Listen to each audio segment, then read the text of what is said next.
Living on a remote ranch has its perks: peace, quiet, and a lot of space to call my own. But it also attracts unwanted attention, especially from the local HOA, which is run by a woman everyone around here calls Karen. Not just any Karen, the kind who thinks she owns the world and makes your life miserable over the smallest things. But this time, she really crossed a line she didn't know existed. It all started when I noticed Karen lurking near my barn late one night.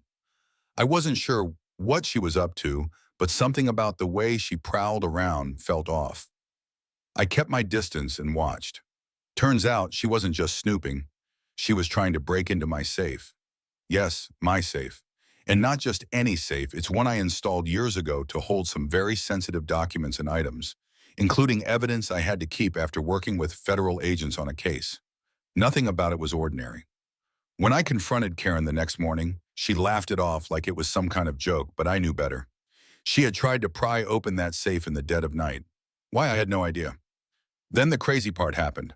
That afternoon, Karen called 911 herself. She claimed I was threatening her and accused me of harassing her on my own property. The dispatcher sounded skeptical, but the police showed up fast. Too fast. Turns out she didn't know what she was messing with. As the officers investigated the safe, they discovered it was not just an ordinary locked box. Inside were stolen federal items, evidence linked to a top-secret FBI case.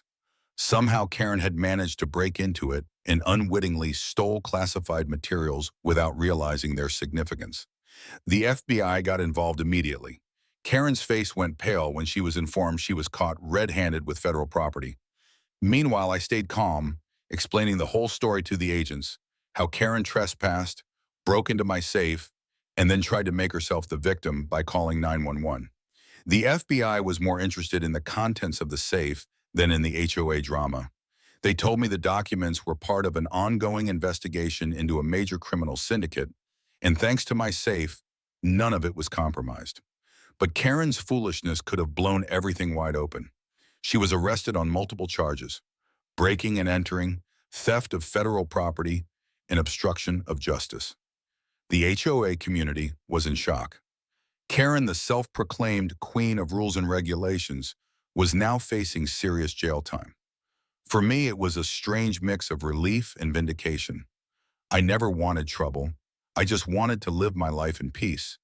But when someone tries to rob the FBI through your ranch safe and then calls the cops on you, well, that's a whole new level of crazy. The whole neighborhood got a wake-up call. No one messes with my ranch, my safe, or my business. Not even the HOA president.